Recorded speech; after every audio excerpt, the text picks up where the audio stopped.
welcome back. Thanks for joining me for another beer review. Right, we are heading off to the Perfect Draft Pro. We have a keg, obviously a keg, isn't it? I mean, it's not going to be much point in being a can, is it, in a Perfect Draft Pro? Yes, we have a keg that was newly released at the time, about a month ago. It's about a month ago. I've only just getting around to reviewing it. Obviously, there's lots of beers that I'm reviewing at the moment. So, this keg that was released caused a bit of a stir for the beer purists, if you like, or however you want to put it, or beer snobs, if you want to call me a beer snob. For me, it was a disappointing release. It was a sort of beer that I don't want to be seeing released on the machine. But this machine is not just about Baz; it's about everyone else that owns one, and everyone has to be catered for. But like I say, not my sort of thing. I don't think it will be, but there's going to be a lot of people that wanted it and like having these sort of beers. So let's stop rambling on about what we've got. What we've got is Bud Light for the Perfect Draft Pro, coming in at 3.5%, £28.90. Again, in that is your £5 keg deposit, which you can say puts it down to £23.90. You get £4.20 off. So it's coming in 19-20 quid for 6 litres. I was actually quite surprised to see the price of it. I think it's actually reasonable value for what you can get it for. So I can't really complain about the price. They did have an offer on when it was first released. 2 kegs and 2 half-pint glasses for 60 quid. And I can't deny, because you know I like a glass, I was tempted with it, but I thought it's 2 kegs of Bud Light. I can't take that risk. And I didn't want a half-pint glass. So I'm going to use my old bog standard Budweiser glass. We are going to head over to that machine. We are going to give it a pour, and then we are going to crack on and see what it's like. So let's get going. So here we go. First pour out the machine. Let's get it cracked. Could be rather lively, this.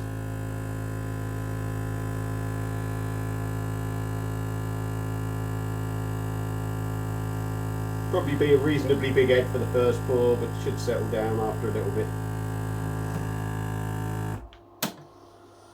There we go. So, we're back. Beer in a glass. Poured nice, actually, to be fair, for the first pour. It's a very light straw colour. Plenty of carbonation coming up from the glass. We've got a good 2-finger compact white head. And in all fairness, you know, that head's looking lovely. It looks nice, but it does look very pale. So I'm expecting it to be very light in flavour and shit. Before we get going, like I said, I like a good punchy beer. I like a good German beer. I like a good drink. So I'm going to try and review this as I do with so many beers. It's going to be 2 kind of points of view. I'm going to give you my point of view on this beer and what I think of the beer as someone who likes different beers, shall we say. Let's be generous. Different beers. And then I'm going to review it from other customers' point of view, the consumer's point of view, who want a light beer, who want something different and a mainstream beer. So let's get cracking. Like I said, straw sort of colour, very light straw colour. No haze to it, gentle carbonation. The head still holding, was a 2-finger head. It's about 1.5 fingers. So let's give her a swirl and see what we get on the nose. Okay. You get a little bit of maltiness in there. Lemon sort of citrus thing going on.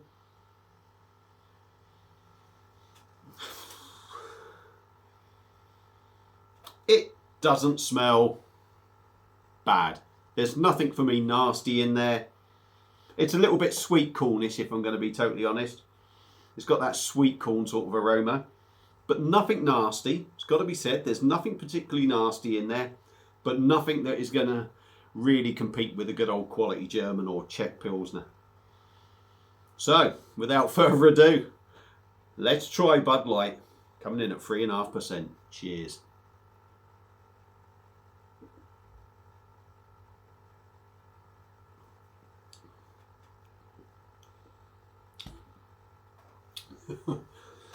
Right, here we go. Okay, let's go in again.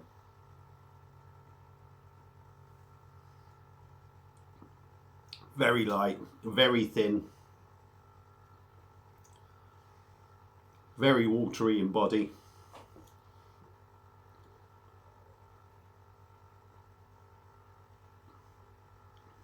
Mouthfeel is pretty shit, if we're going to be brutally honest. Carbonation's reasonably gentle in there.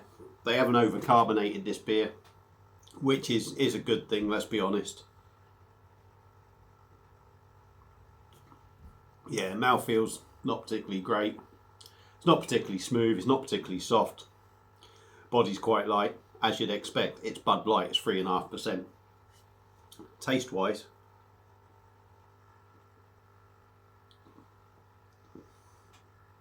quite frankly,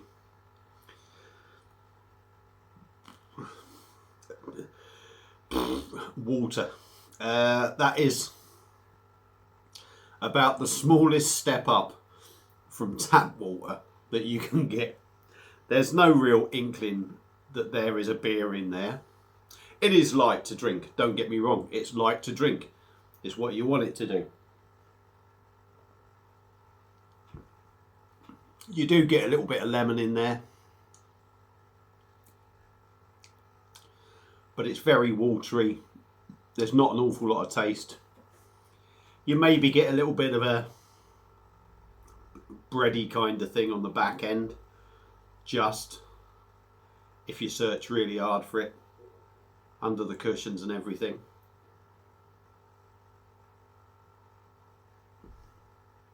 Obviously you can tell it drinks very easy, and it's not really any surprise that it doesn't. You don't get the 3.5%.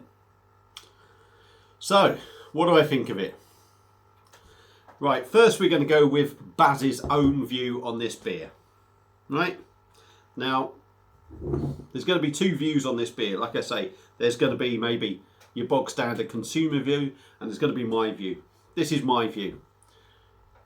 It's shit. It's a light beer.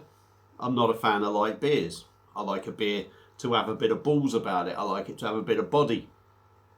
I like it to have some flavour for a start. I'm not opposed to a lower ABV beer that has some flavour, but this doesn't. So in my view, my opinion, it's not a very good beer. It's a shit beer. It's a waste of time beer. I would rather drink Budweiser. I can't see the point in just picking this one up, from my point of view. So they're my views. Now, my views on what maybe your bog standard consumer drinker would think of it. Now, to pick this up, surely you've got to be somebody that likes a light beer. Excuse me. Bit of gas coming up there, I do apologise. Now, if you're someone that likes a light beer, if you're somebody that likes a really easy drinking beer, if you were one that was looking forward to Bud Light, I think you'll enjoy it. In the sense that it's very easy to drink. It's like drinking, I mean, you know, it's like drinking almost pop. It's almost like drinking pop. It's not heavy. You can just chuck it down your neck willy-nilly. There's no sign of any alcohol in there. There's no sign of any flavour, quite honestly. But I know people out there are going to want something like this.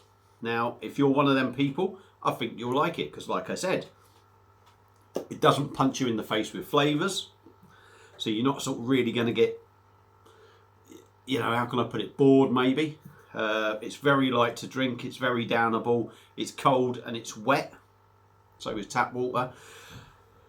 So yeah, I actually think anyone that, you know, and I don't want to sound horrible, but if you like a decent lager, you ain't going to like this. It's shit.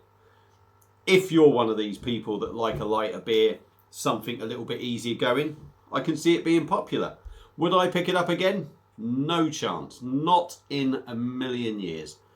But there's going to be a lot of people that will like this. So what I will say, if you're old school and you like a good old proper beer, I'm not recommending this to you.